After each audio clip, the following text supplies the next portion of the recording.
Parashat Shelach Lecha. Alors évidemment, cette paracha, elle est marquée par l'épisode des Meraglim.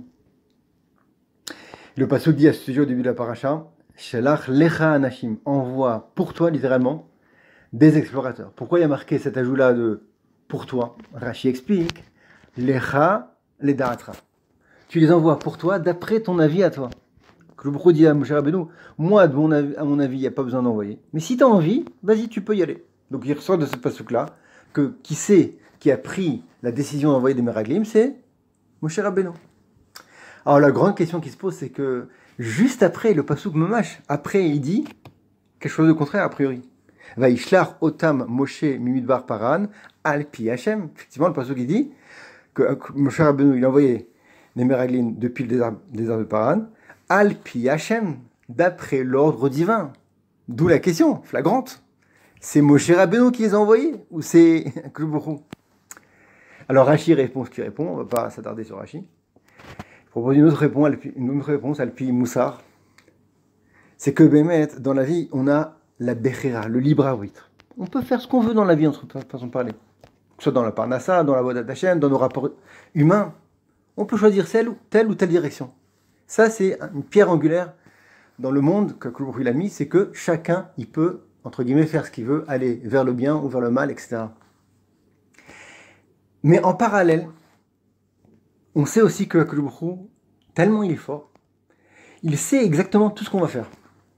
C'est quelque chose qui est contradictoire, d'après notre entendement humain, qu'on ne peut pas comprendre. D'un côté, d'avoir un libre arbitre, et d'un autre côté, savoir, enfin, Hachem, il sait tout, il sait quelle direction on va prendre.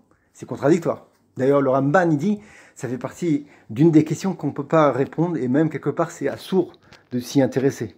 Comment c'est possible d'avoir un libre arbitre, et en parallèle, dire que c'est lui qui sait dans quelle direction on va aller.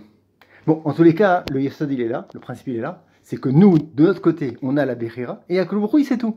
D'après ça, on peut répondre à la question. Shelach lecha nashim, d'après ton libre arbitre, tu peux y aller. Il n'y a pas de problème.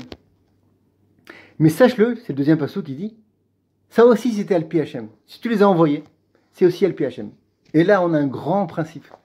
C'est que on peut choisir une direction dans la vie, et c'est possible que cette direction, elle mène à quelque chose qui est négatif, pas forcément qui porte des bons fruits. Et bien même cette direction négative, elle a été décidée Al Pi Hashem. Ça répond à la question. Moshe Rabbeinu, il avait le choix de choisir les Meraglim, d'envoyer des Meraglim. Mais d'un autre côté, Hashem, il savait très bien qu'il allait faire ça.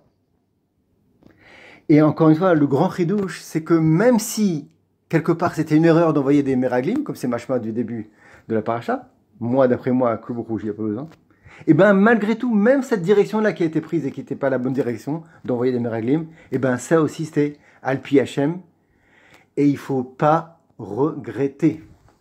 C'est un grand principe dans la vie. Quand on fait Ishtadlut, grâce à notre Bechira, quand on fait des efforts dans une direction, parce qu'on a la possibilité de faire des choix dans la vie, qu'on les fait, et que suite à ces efforts-là, suite à cette Ishtadlut-là, les résultats ils sont mauvais, il ne faut pas se dire « Oh là là, qu'est-ce que j'ai fait comme erreur? Je suis bête, j'aurais dû faire autrement, si j'avais pris une autre direction, le scénario aurait été différent. » Non, même ça, même les erreurs qu'on commet, c'est Al Pi Hashem. Hashem, il a été mégalgal, comme on dit. Il a fait tout un circuit, on va dire, tout un projet, toute une mise en scène pour qu'à la fin, on arrive à cette direction, même si elle n'est pas bonne. Et là, on a un grand chizouk pour nous. C'est des fois, dans la vie, on fait des choix. Et en fin de compte, on se dit, non, c'est une erreur. Que ce soit dans les entreprises, on remise sur un investissement et ça ne marche pas du tout. On perd plein d'argent, on dit « Oh là là, mais j'étais bête, j'aurais dû plus analyser les marchés et pas faire confiance à un tel, et voilà, maintenant j'ai une perte financière. » Non. J'ai eu le choix de faire tel ou tel investissement. Si à la fin ça n'a pas marché, c'est pas parce que en arrière j'aurais dû faire autrement. C'est sûr qu'il faut réfléchir, apprendre du passé, etc., pour pas faire des erreurs encore. Mais si cette direction a été décidée et j'ai perdu l'argent, ça aussi c'est Al Pi Hashem. Et du coup, un homme, il ne doit jamais se dire, se miner, on va dire, et dire la direction que j'ai prise dans ma vie, elle n'est pas bonne.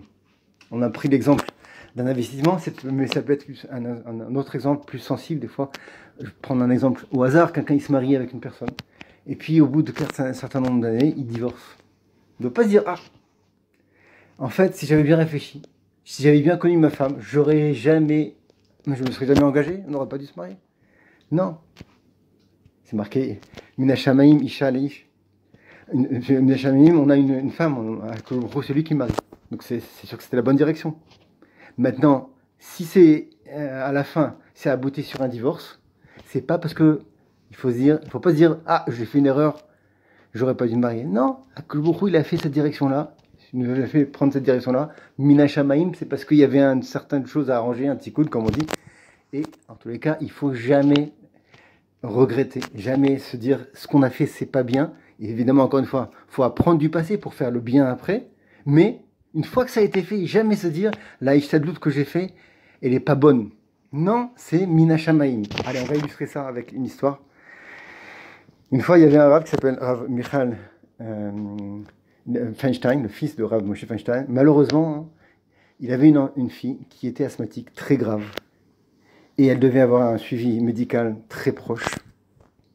Et elle avait même il y avait 5 appareils dans la maison pour, en cas de crise, lui mettre cet appareil-là pour une assistance respiratoire. Et un jour, elle a une crise. Et c'était impossible de trouver un seul appareil. Et malheureusement, c'est triste, cette petite fille, elle est morte. Pendant les Shiva, les 7 jours qui ont suivi, de 7 jours de deuil, Rav Ganinsky, c'est un grand Rav, Jgar, il est parti voir ce Rav Feinstein pour le consoler. Et il voyait qu'il était très triste. Il lui a raconté toute son histoire. Et il sentait que le papa, il se sentait fautif. Surtout qu'il s'est avéré qu'en fait, les appareils n'étaient pas très loin. Ils étaient en dessous du lit. Il a dit, si j'avais fait attention, eh ben, ma fille, elle serait pas morte. Rav Ganinsky, non, c'est une erreur. Une vraie erreur. L'Aïchtadlout, on doit y penser avant, dans le futur. Mais pas ce qui s'est passé avant. Ta fille, elle devait partir, c'est une xéra, c'est triste, elle devait partir. De quelle manière elle devait partir? Hachem, il a fait que de cette manière-là, elle est partie. Il y a une insuffisance respiratoire et malheureusement, elle est partie. Mais c'est pas parce que toi, tu as fait une erreur de pas bien chercher, de pas réfléchir, de la placer Non. Beaucoup il a décidé comme ça. C'est Alpi Hachem et c'est comme ça qu'il l'a consolé. C'est connu aussi, ce qu'il dit, je crois que je l'ai dit une fois, le Grise. Il dit que quand quelqu'un il a un trou dans la poche et qu'il perd de l'argent à travers ce trou, et qu'il est triste, un billet de 500 €, oh là là, qu'est-ce que je suis bête, j'aurais dû envoyer mon pantalon à réparer, qu'est-ce que je suis bête. Non, il ne faut pas se dire ça. Puis, ce qu'il faut dire, c'est que puisque il avait fait une xéra, qu'on devait perdre de l'argent, alors il a fait qu'il y a eu un trou dans la poche. Et par ce trou-là, il y a eu la perte d'argent, mais ça aurait pu être d'une autre manière. Il ne faut pas se miner. Pas commencer à dire ce que j'ai fait avant, c'est pas bien. Non, parce que ça aussi, c'est Minashamaim. La Gemara Nedarim a dit, je vais finir avec ça, Daftet, les Rechaim malé haratot. Les mécréants, les méchants, ils sont pleins de regrets. Alors, Pshat Pachout, l'explication simple, c'est que quand les Rechaim, ils voient à la fin de leur vie qu'ils ont fait des erreurs, et qu'en fait, ils auraient dû prendre une autre direction, faire tchouva, etc., alors, ils sont pleins de regrets sur leur vie, sur leur passé. Alors, la question qui se pose, c'est que, a priori, c'est une bonne démarche. Celui qui fait une introspection sur sa vie, même si c'est à la fin de sa vie, c'est un peu tard, c'est pas grave, ça s'appelle une tchouva. C'est une tchouva. Alors, pourquoi la Gemara, elle appelle ça des Rechaim? C'est des tzadikim, au contraire, celui qui fait tchouva. La réponse, il dit Rav Pinchas Koritz, c'est que, en fait, ici, on parle de Rechaim qui font tchouva, on va dire, mais pas une bonne tchouva, on va dire. Ils regrettent ce qui s'est passé avant. On va dire comme ça, ils font pas tchouva. Ils pensent au passé. Et ils se disent, j'aurais pas dû faire comme ça.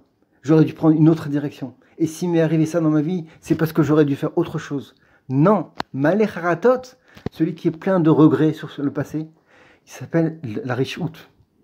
Il dit même Rav Koritz, il s'appelle même de la apirkorsut, l'apostasie.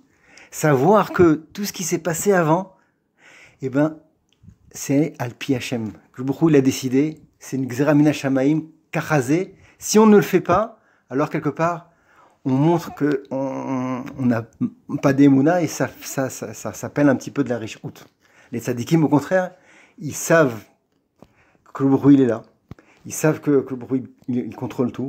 Ils voient leur passé, ils se disent bon, Mina Shamaim, on va essayer de faire mieux après, mais à Kol Bidei Shamaim.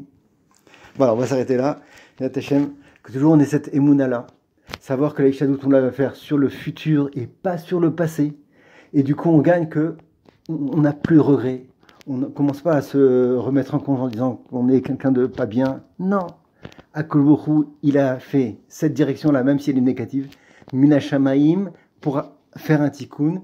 Et il faut toujours aller de l'avant. Shabbat Shalom.